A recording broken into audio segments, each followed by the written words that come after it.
अरिहन्ताणाम् ॐ नमो अरिहन्ताणाम् अरिहन्ताणाम् ॐ नमो अरिहन्ताणाम् घबराओ न दुख से जीवन सुख दुख का मेला है। घबराओ न दुख से जीवन सुख दुख का मेला है। शरणा ले लो अरिहंतों का, शरणा ले लो अरिहंतों का, क्यों करता व्यर्थ झमेला है। ये प्रभु सिमरण की वेला है। अरिहंताणाम् ॐ नमो अरिहंताणाम् अरिहंताणाम् ॐ नमो अरिहंताणाम् नमो नमो अरिहंताणाम् नमो नमो अरिहंताणाम्। अरिहंत परमात्मा महाविद्य क्षेत्र में विराजमान, जिनकी अनंत अनंत कृपा हम सब पर बरस रही है, उस प्रभु की अनंत करुणा, अनंत मैत्री, अनंत ज्ञान, अनंत साधना को अनंत अनंत नमन, प्रार्थना, कृतज्ञता के भाव। शासनपति भगवान महावीर, जिनका धर्म शासन, धर्म संग, धर्म तीर्थ में हम सब धर्म का अमृत पान कर रहे हैं, उस प्रभु की वाणी को, प्रभु की साधना को, प्रभु की मैत्री को, प्रभु के सिद्धांतों को, अहिंसा, अनेकांतवाद, स्यादवाद, अपरिग्रहवाद, जो विश्व में शांति स्थापित करते हैं, उस प्रभु की साधना को, ज्ञान को, मैत्री को अनंत अनंत नमन, प्रार्थना, कृतज्ञता का भाव।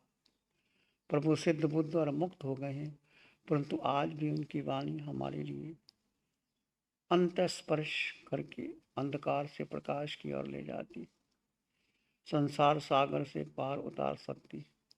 यदि हम श्रद्धा से, विवेक से उनका स्मरण करें, चिंतन करें, मनन करें, उसमें डूब जाएं, तो आपके सामने भगवान महावीर उपासक दिशांग सूत्र, जो राजा जित शत्रु और अनंत श्रावक समोसरण लगा है, बैठे हैं, पूरी जनता आई है, उनके सामने फरमा रहे हैं। उपासक दिशांग की चर्चा आपके सामने चली है। प्रभु ने पहले बताया कि संसार का मूल कारण क्या है, कारण का उपाय क्या है। आपको सामने चर्चा की थी कि हम सब 4 गति 84 लाख जीवा योनियों में भ्रमण कर रहे हैं।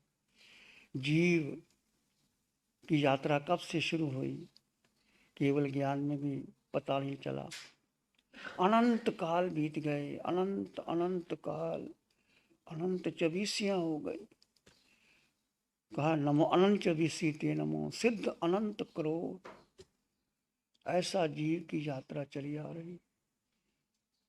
तो किस कारण से? कारण अपना ही है। जीव अपने को भूल गया और स्वयं को छोड़ करके पर में चला गया। पर की यात्रा करते करते वो संसार में, तो बताया कि 4 कारण से व्यक्ति नरक में जाता है, 4 कारण से त्रेंच में जाता है, 4 कारण से मनुष्य बनता है और 4 कारण से देव योनि में जाता है। ये आप सुन चुके हैं। आगे हैं, भगवान ने फरमाया कि 4 गति 84 लाख जीवा योनियों से मुक्त होने के लिए मोक्ष जो सिद्धशिला है, जैन दर्शन मानता है कि जीव जब सिद्धशिला में चला जाता है तो वापस नहीं आता। जैन दर्शन एक अनूठा सिद्धांत है, वैज्ञानिक सिद्धांत है कि जो सिद्ध हो जाते हैं वो वापस नहीं आते। सिद्धशिला कहाँ है? केवल ज्ञानियों ने, भगवान ने अपने ज्ञान में देखा कि ये पूरा लोक, ढाई द्वीप का अधोलोक, मध्यलोक, ऊर्ध्वलोक और ऊपर सिद्धशिला 45 लाख योजन की, उसमें सिद्ध विराजमान, अनंत सिद्ध हो गए होंगे। संसार ऐसा ही चलता रहेगा, ऐसा ही चलता रहेगा, कभी समाप्त नहीं होगा। हमें नहीं पता कि हमने जन्म कब से लिया, परंतु हम अपने जीवन का अंत कर सकते हैं, सिद्धशिला जा सकते हैं। ये मेरा और आपका जन्म सिद्ध अधिकार है कि सिद्धशिला जा सकते हैं। तो उसके 4 कारण बताए। 4 कारण कौन से हैं? बोलो, 4 कारण आपको पता होगा। आपने सिद्धशिला जाना है, आपने कई बार बोला है कि मैं जीवात्मा हूँ, मेरा घर सिद्धालय है और मैं निश्चित सिद्धालय जाऊंगा। बोला ना आपने, कई बार बोला। तो कैसे जाओगे? वो कौन सी सीढ़ी है, कौन सी मंजिल है, कौन सा मार्ग है, कौन सा उपाय है जिससे हम सिद्धशाला में चले जाएं? बोलिए 4 कारण कौन कौन से हैं?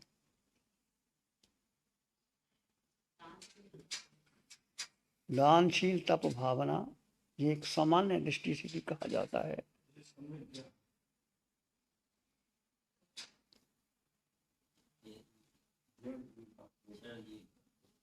जड़ जीव का भेद कर दो। सम्यक दर्शन, ज्ञान, चरित्राणि मोक्ष मार्गा, ये तत्वाः सूत्र का पहला सूत्र है, मोक्ष सूत्र। तो श्री मुनि जी अभी आपके तत्वाः सूत्र की चर्चा, बस इतना ही जान लो। सम्यक दर्शन, ज्ञान, सम्यक ज्ञान और सम्यक चरित्र, मोक्ष मार्ग। और 4 कारण है, दर्शन, ज्ञान, चरित्र और तप। तप चरित्र में समावेश हो जाता है। चरित्र आ गया तो तप साथ में आ गया। सम्यक दर्शन, ज्ञान, चरित्राणि मोक्ष मार्ग। The right perception, the right knowledge and right conduct, these 3 are jewels in Jainism that lead to the liberation of mankind. Jain दर्शन का जो स्तंभ है, आधार है, महल है, 3 पड़ाव है, सम्यक दर्शन, सम्यक ज्ञान, सम्यक आचरण, जिस पर जो जैन दर्शन टिका हुआ है, मोक्ष प्राप्त हो सकता है। सम्यक दर्शन और सम्यक ज्ञान, कुछ कहते हैं कि ज्ञान पहले, दर्शन बाद में, कुछ के दर्शन पहले, युगपथ है दर्शन और ज्ञान। वो को जीवो लक्षणम, जीव का लक्षण क्या है? उपयोग। उपयोग का मतलब है जानना और देखना। मात्र मात्र मात्र जानना और देखना, बस इतना ही लक्षण है जीव का। जीव अपने स्वभाव में रहे तो कोई कर्म का बंधन हो ही नहीं सकता। केवली भगवान अरिहंत परमात्मा तीनों लोकों को एक साथ जानते और देखते और किसी के कार्य में हस्तक्षेप नहीं करते। वो जानते हैं कि नरक में इतनी वेदना होती है, वो जानते हैं पशु पक्षी को, वो जानते हैं मनुष्य को, देवताओं के सुख को। अपना अपना जीव कर्म भोग रहे हैं। कोई किसी का दुख बांट नहीं सकता, कोई किसी को सुखी कर नहीं सकता। जीव अपने किए हुए कर्म से दुखी है और सुखी है, और कर्म काट दे तो वो सुखी हो सकता है। और आगे विश्लेषण में कैसे कर्मों का बंधन होता है कर्म कितने हैं? आत्मा के 8 गुण हैं और आत्मा 8 ही कर्म है। तो कैसे एक एक कर्म गुण पर भारी होता है, फिर जीव उस कर्म के आधार पर चला जाता है। सम्यक ज्ञान, सम्यक दर्शन, सम्यक का मतलब है सत्य। जो सत्य है, जो शुद्ध है, जो निर्मल है, जो आचरण करने योग्य, वो ज्ञान, वो दर्शन, दृष्टि, वही आचरण। और वो आचरण कैसा होना चाहिए? केवल पढ़ना, लिखना, बोलना, करना वो नहीं, वो आपके भीतर से आना चाहिए, अंतर से आना चाहिए। इसलिए कहा गया, नानेन जानै भाग, दंसनेन या सद्धे, चरितेन निघ्नई, तवेन परिशुद्धई। ज्ञान से मनुष्य जानता है। नानेन जाने भावी, ज्ञान से मनुष्य जानता है। दंसनेन या सद्धे, दर्शन से श्रद्धा करता है। चरित्रेन निघ्नई, चरित्र से वो निग्रह करता है, मतलब वो कर्मों को वश में कर ले। तवेन प्रसुज्जई, तब से वो शुद्धि करता है। ज्ञान, दर्शन, चरित्र और तप। ज्ञान क्या है? ज्ञान आत्मा का स्वभाव है। ज्ञान को लाना नहीं पड़ता, वो आत्मा का स्वभाव है, तुम लेकर के ही पैदा हुए हो। ज्ञान बाहर से नहीं आता, ज्ञान आत्मा का स्वभाव है। जैसे सुख आत्मा का स्वभाव है, ज्ञान भी आत्मा का स्वभाव है, दर्शन भी आत्मा का स्वभाव है। ज्ञान, दर्शन, सुख और शक्ति, ये किसका स्वभाव है? बोलो किसका?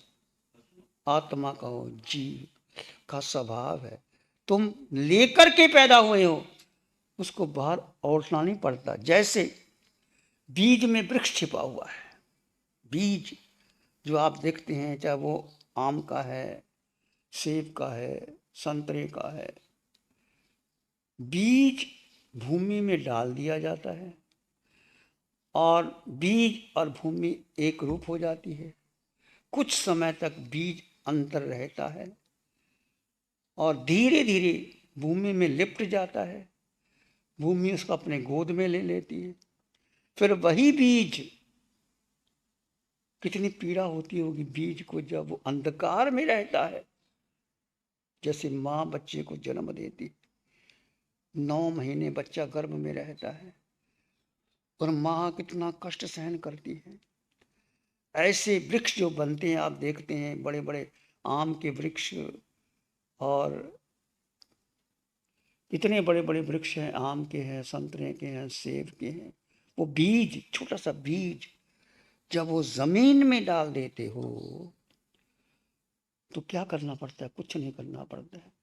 उपजाऊ जमीन में किसान बीज डाल देता है और ऊपर पानी देता है। वो बीज कुछ समय तक भूमि और बीज एक हो जाते हैं और उस तपन के द्वारा, उस बहुत गर्माहट के कारण बीज कुछ समय तक वहां रहता है। फिर वही बीज वो भूमि को तोड़ देता है। देखा होगा आपने, खेतों में जाकर के वो बीज टूटता है, भूमि टूटती है और बीज के भीतर एक खोल होती है, खोल टूटती है और अंकुर निकलता है। अंकुर निकलता है, एक बहुत कोमल सा अंकुर निकलता है और अंकुर निकलते निकलते 2 पत्ते निकल आते हैं, 4 पत्ते निकल आते हैं। ये सामने वृक्ष देखो, पहले ठूंठ था, कितने पत्ते आ गए, फल आ गए, फूल आ गए। बीज भीतर है, बीज ना हो तो वृक्ष बड़ा हो ही नहीं सकता। बीज से वृक्ष बनता है। It is the potentiality of the seed that becomes the tree. बीज में वो शक्ति है तो एक बहुत बड़ा वृक्ष बना देगी।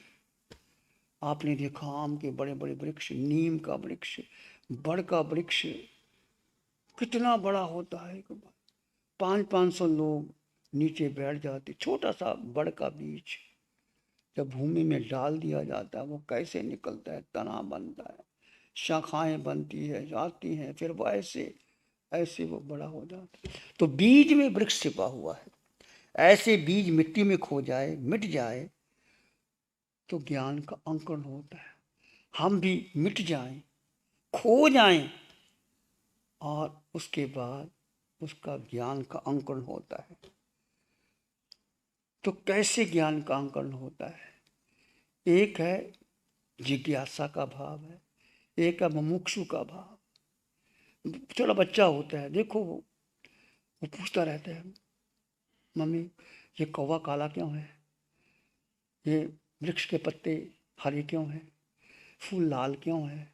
कितने क्वेश्चन करता है बच्चा, छोटा सा बच्चा। पूछते रहो, कुछ ना कुछ वो जिज्ञासा। ये क्या है? जिज्ञासा का। हमारे भीतर जिज्ञासा बहुत है, पर जिज्ञासा, थोथी जिज्ञासा से कुछ होता नहीं। एक जिज्ञासा, एक मुमुक्षा। जिज्ञासा दर्शन को पैदा करती है, फिलॉसफी। ऐसा हो गया, ऐसा होना चाहिए, ऐसा क्यों हो गया, वो हो गया। पूरा जीवन दर्शन की ऊहा पोहा में बीत जाता है। और जो व्यक्ति मुमुक्षु होगा, मुमुक्षु का अर्थ है मोक्ष की चाहने की इच्छा। जो कुछ भी हो रहा है वो मेरे कारण हो रहा है, और मैं उसका कारण बनूंगा। मैंने जो कुछ भी सीखा, पढ़ा, जाना, उसका मुझे लाभ क्या होगा? मैं किस लिए अध्ययन कर रहा हूँ, मैं किस लिए ज्ञान सीख रहा हूँ, इसका अंकुरण कैसे होगा? यदि ये स्वभाव भीतर से शुरू होता, मुमुक्षा अर्थ हो जाती है, तो मुमुक्षा करता है मैं जानना चाहता हूँ कि जीवन को बदलने का एक ढंग है। जीवन बदल जाता है, रूपांतरण हो जाता है, उसका एक कीमिया बदल जाता है। और जीवन कि मैं संसार में आया क्यों, किस लिए आया, क्यों आया? क्या परिवार में बड़ा हो गया, माता पिता मिल गए, परिवार मिल गया, धन संपत्ति मिल गई, शादी हो गई, बेटा हो गया, धन कमा लिया, फैक्ट्री लग गई, इसलिए जीवन मिला था? ये जीवन तो कुछ भी नहीं। बुद्ध ने सोचा कि जीवन किस लिए है, मैं क्यों आया था। बुद्ध ने एक व्यक्ति को देखा, व्यक्ति बूढ़ा था, वो जैसे कमर झुकी हुई थी। गौतम राजकुमार थे, वो सैर करने जा रहे थे, सारथी से पूछा, रथ पर बैठे थे, इसको क्या हो गया? कहते ये व्यक्ति बूढ़ा हो गया। बूढ़ा कैसे होता है? कमर झुक जाती है, टेढ़ा हो जाता है, झुर्रियाँ पड़ जाती हैं, मुंह में लाल। अच्छा, व्यक्ति बूढ़ा भी होता है? अब उसने क्या कहा, उसने, हम क्या कहते हैं, व्यक्ति बूढ़ा हो गया। तो गौतम ने पूछा क्या मैं बूढ़ा हूँगा? सारथी ने कहा नहीं राजकुमार, अभी नहीं, 80 वर्ष के बाद बूढ़े हो गए, अभी तो तुम जवान हो, यंग हो। उसने कहा नहीं, जब निश्चित बूढ़ा होना तो मैं आज से बूढ़ा हो गया, मुझे नहीं जाना उस मनोरंजन के कार्यक्रम में। फिर वो देखा, एक बीमार को देखा, एक बूढ़े व्यक्ति को देखा, और किसी की लाश जा रही थी। उसने पूछा राजकुमार ये क्या हो गया व्यक्ति को, 4 लोग कंधे पर उठाए क्यों जा रहे हैं? कहने लगे इसकी मौत हो गई। मौत हो गई? क्यों? संसार से चला गया। अच्छा, व्यक्ति मरता भी है, बूढ़ा भी होता है, दुखी भी होता है, फिर मैंने किस लिए जीना है? ले जाओ रथ वापस, मुझे संसार में नहीं रहना। गौतम ने बूढ़े व्यक्ति को देखा, रोगी को देखा, बीमार मरते व्यक्ति को देखा, तो समझ गया कि मेरी भी मौत होगी, मुझे भी मरना है, मुझे भी दुख से गुजरना है, ऐसे संसार में नहीं रहना। तो बुद्ध का जो दर्शन है, दुख है, दुख का कारण है, कारण का उपाय है, उपाय से मुक्ति है। There is suffering, there is a cause of suffering, the way of suffering end of suffering. बौद्ध दर्शन का सिद्धांत इस पर आधारित है। दुख है, संसार में दुख है, दुख का कारण है, कारण का उपाय है, उपाय से मुक्ति है। परंतु जैन दर्शन इसके विपरीत बोलता है। महावीर का दर्शन, जैन दर्शन क्या कहता है? सुख है, तुम्हारे भीतर सुख भरा पड़ा है। सुख कहाँ है? तुम्हें मिलेगा। सुख तुम्हारे पास है, शक्ति तुम्हारे पास।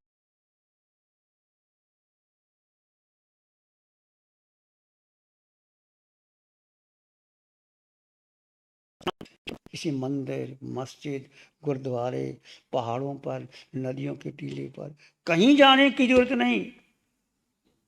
जिन खोजा तिन पाइया गहरे पानी बैठ, मैं बावली डूबन रही रहे किनारे बैठ।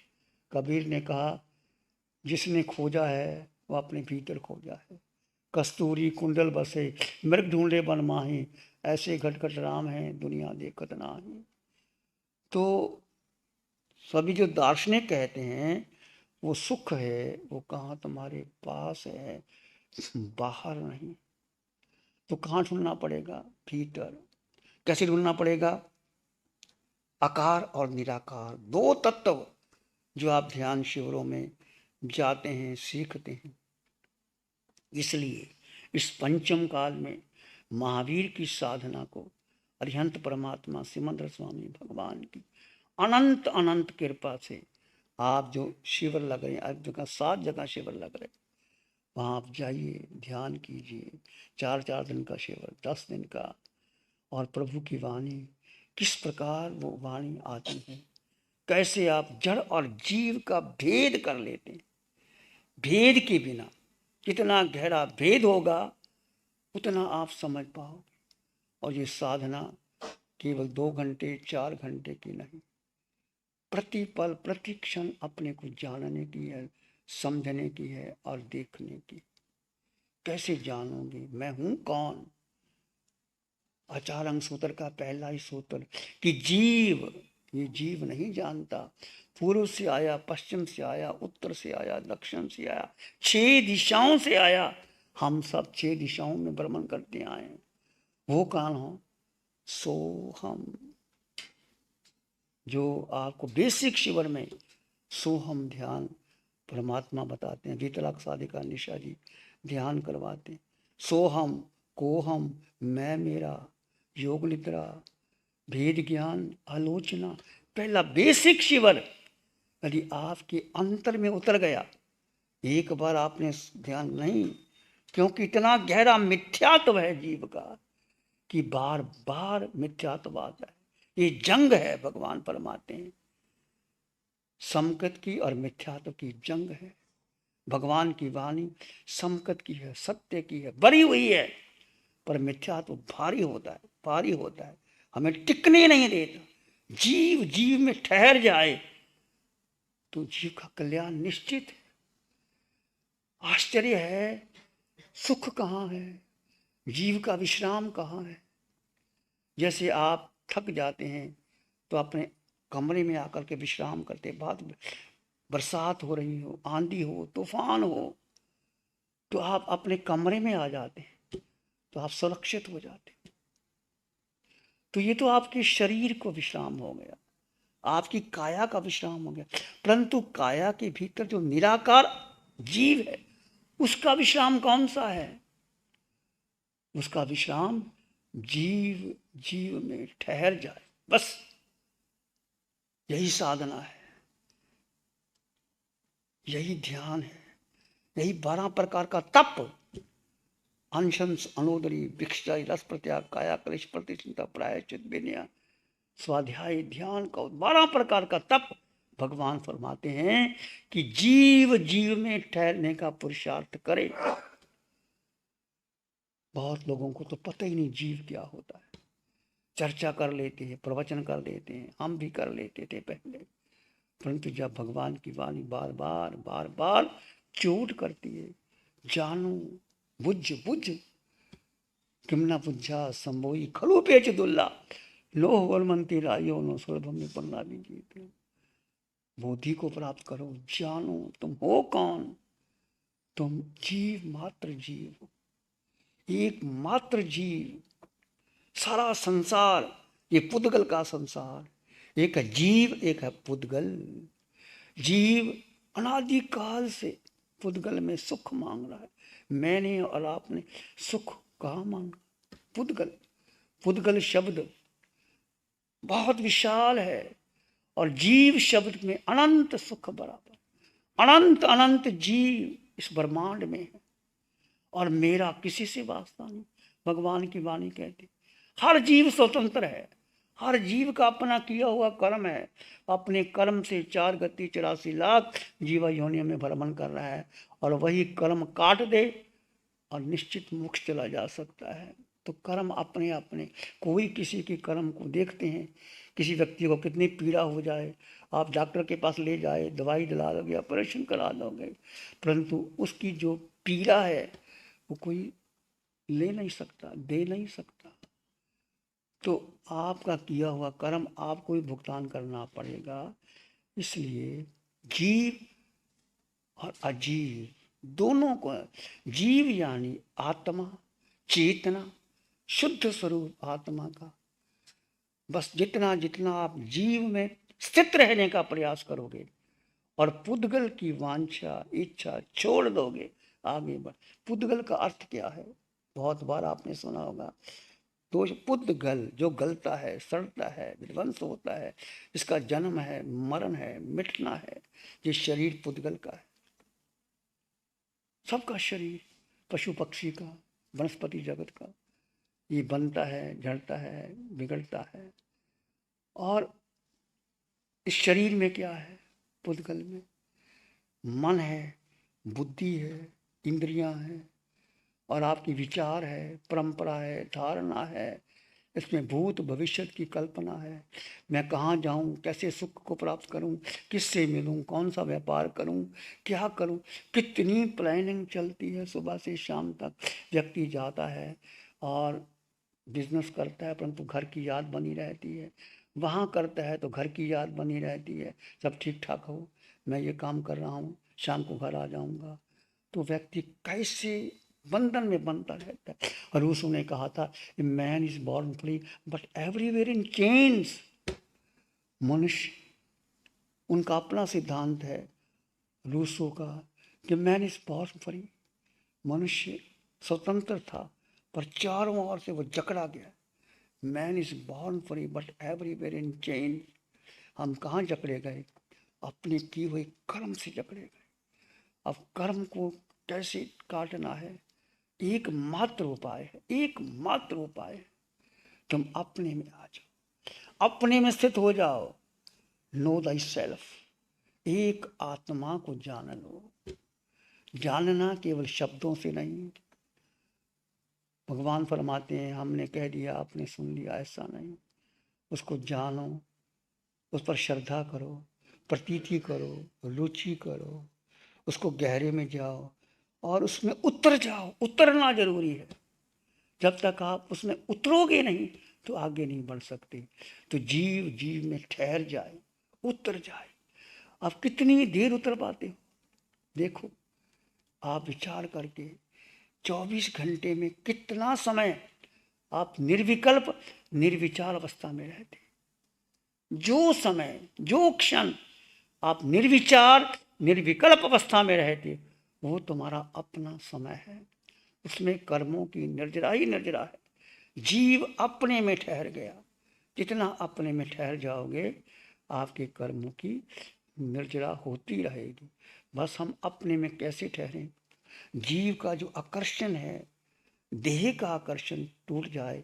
ये देह, ये पिंड, पिंड को पराया मान लो, पिंड मेरा है ही नहीं। जैसे पड़ोसी के घर में कुछ हो, आपको क्या तकलीफ है? जब आपके घर की दीवार टूटती है, गिरती है, तब आपको लगता है। पड़ोसी की घड़ी टूट जाए, आप क्या कहते हैं? आपको संभालनी नहीं आती। और आपकी टूट जाए, मेरी घड़ी टूटी, फिर मेरी आ जाता है कि मेरा, तेरा, उसका, ये सब मोह का विस्तार है। कैसे मोह में बंधे हैं। मिथ्यात्व, अज्ञान और मोह के कारण हम 4 गति 84 लाख जीवन जोनि में भटक रहे हैं। प्रभु की अनंत कृपा है, मिथ्यात्व कैसे टूटे, हम अज्ञान से ज्ञानी कैसे आए और मोह टूट जाए। मोह बहुत शत्रु है, प्रबल शत्रु है। एक एक विचार जो हमें घुमाता है, ले जाता है, ये मोह के कारण। तो जितना आप इस पर, मेरे बोलने से आपको असर नहीं होगा, जितना आप ध्यान शिविर करोगे। हमारा तो विनम्र अनुरोध है कि जो जहाँ जहाँ ध्यान शिविर लग रहे हैं, यहाँ से प्रभु की वाणी आएगी। जो भी समय आपको मिलेगा, निशा जी, इसका स्वास्थ्य अनुकूल रहा तो वाणी भी देगी। इस बच्ची ने बहुत दिया है, अनंत दिया है। पूरे भारत में ऐसी साधना नहीं, कोई देने वाला नहीं, कोई कराने वाला नहीं। और आप, मानव का जीवन मिला है, आप घर में बैठे हैं, यदि आपके आसपास शिविर लग रहा है तो कम से कम बेसिक कर लो, 1 दिन का, 4 दिन का कर लो, 10 दिन का कर लो। उसके बाद उस वाणी को जियो, बार बार मन में उतारो, बार बार उतारो। क्योंकि मिथ्यात्व, पंचम काल, चारों ओर मिथ्यात्वी लोग, कुछ समझते नहीं। हमें लोग कहते हैं, महाराज क्यों बैठे हो, बिहार कर जाओ, यहाँ जाओ, वहाँ करो। कोई बैठता है उसको बैठने नहीं देते, कोई ध्यान करता है उसको ध्यान करने नहीं देते। वो अपने अनुसार चलाना चाहते, हर दुनिया के लोग। परंतु आप, हम नहीं कहते घर बार छोड़ के जाओ, पर जहाँ जहाँ शिविर लगे, शिविर करोगे, भगवान की वाणी आएगी। मिथ्या तो कैसे टूटता है, अज्ञान और मोह कैसे नष्ट होता है, और जीव जीव में कितना ठहर सकते हो, ये तुम्हारा अपना पुरुषार्थ काम करेगा। यही पुरुषार्थ है, यही साधन है कि जीव अपने को जान ले, अपने को पहचान ले, अपने पर श्रद्धा कर ले, अपने में उतर जाए और जीव अपने में विश्राम कर ले। अनंत सुख मिलता है। निर्विचार निर्विकल्प अवस्था में धीरे धीरे आते। इसकी चर्चा फिर करेंगे। मोक्ष का मार्ग आसान नहीं है, बहुत परतें लगी हैं हमारी। और कैसे मोक्ष जा सकते हो इस पंचम काल में, यदि आप साधना के द्वारा जीव का जीव में स्थित होने का पुरुषार्थ करोगे, आगे बढ़ोगे। और भगवान कहते हैं क्रिया का विरोध नहीं है, कोई भी क्रिया कर सकते हो आप। चाहे आप भोजन करो, सैर करो, व्यापार करो, भोजन यानी भोजन बनाएं, पर सब कुछ करते हुए आप कहाँ, ये एक परख है। भोजन खाते हुए भी आप जीव में हो तो आपको पाप नहीं लगता। यानी भोजन बनाते हुए भी जीव में स्थित है तो दोष बहुत कम लगता है। हम आहार लाते हैं, अपने में स्थित हैं तो नहीं दोष लगता। सैर करते हुए, विहार करते हुए, जीव जीव में ठहरने का पुरुषार्थ कर। असंभव नहीं, कठिन है। आप कर सकते हो, मैं भी कर सकता हूँ। पुरुषार्थ करें। अनंत कृपा उस परमात्मा की जो हमें ऐसी वाणी दी। महावीर के सिद्धांत बहुत सुंदर हैं, वो शास्त्रों में है पर हमें समझ नहीं आती, हमें नहीं समझ में आई। प्रभु जी भगवान की वाणी आई तब समझ में आता है। और जितना तुम वाणी को भीतर लेके जाओ, एक वाणी को बार बार हृदयंगम करो, बार बार करो, मैं जीवात्मा, मैं जीवात्मा, मुझे क्या चाहिए, अष्टगुणों की संपदा, पूरे ब्रह्मांड में मैं अकेला, मेरा किसी से कोई वास्ता नहीं, सुख मेरे भीतर, शक्ति मेरे भीतर। सुख और साता का भेद करते चले जाइए, पिंड को पराया मानिए और जीव में स्थित रहने का पुरुषार्थ कीजिए। इससे और सुंदर मार्ग, सरल मार्ग और क्या हो सकता है जो अरिहंत परमात्मा की कृपा से आपको मिला है, हमको मिला। इसकी चर्चा फिर कल करेंगे। ध्यान करें, आंखें बंद, मन वचन काया शांत, शरीर शांत, विचार शांत, सृष्टि शांत, वातावरण शांत, हर दिशा हर किनारा शांत शांत शांत।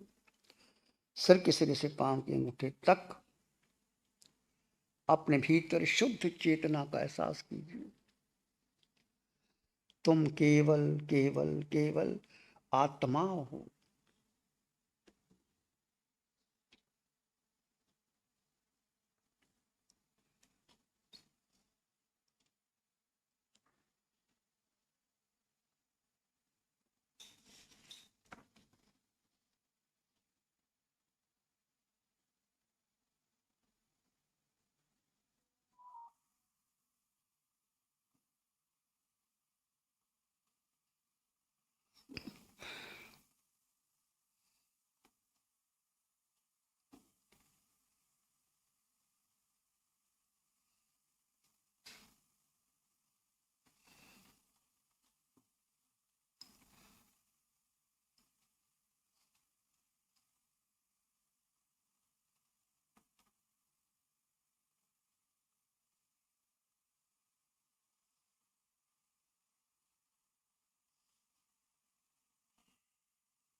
अपने भीतर गहन मौन का अनुभव करें।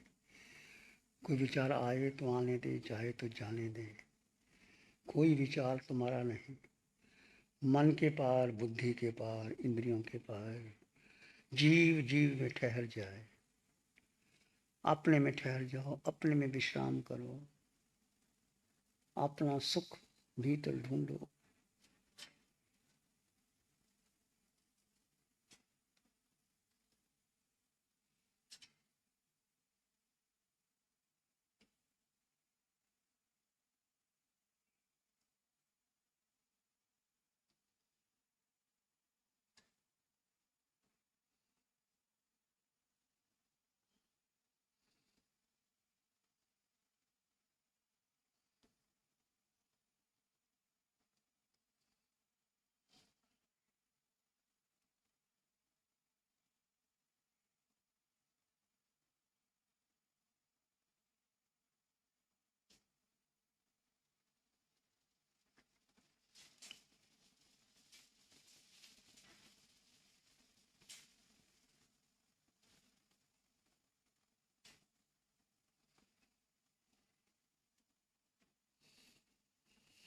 नमन करे हम धारम को, धारम बड़ा बलवान। नमन करे हम धारम को, धारम बड़ा बलवान। धर्म सदा रक्षा करे, धर्म करे कल्याण। धर्म सदा रक्षा करे, धर्म करे कल्याण। सबका भला हो, सबका मंगल हो, सबका शुभ हो। इसी में एक लंबा गहरा सांस लें। अरिहंत परमात्मा के चरणों में अनंत कृतज्ञता ज्ञापित करें। एक और लंबा गहरा सांस। अरिहंत परमात्मा के चरणों में नमन और वंदन। दोनों हाथों को आंखों पे ले जाएं। हल्का सा स्पर्श। धीरे से आंखें खोल सकते हैं।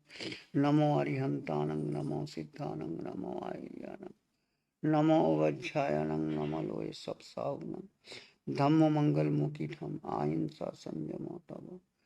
देवाभित्तंग नमं संति जस धम्मे श्यामः। श्री चत्तारी मंगलम, आरहंता मंगलम, सिद्धा मंगलम, साहु मंगलम, केवली पाणत्तो धम्मो मंगलम। चत्तारी लोग उत्तम, अरहंता लोग उत्तम, सिद्धा लोग उत्तमा, साहू लोग उत्तमा, केवली पाणतो धम्मो लोग उत्तमा, चत्तारि शरणं पवज्यामि, अर्हन्ते शरणं पवज्यामि, सिद्धे शरणं पवज्यामि, साहू शरणं पवज्यामि, केवली पाणतं धम्मं शरणं पवज्यामि। चार शरण दुख जगत में और न शरणा कोई होगा, जो भव्य प्राणी करे आराधन उसका अजर अमर पद होगा। उसका शरण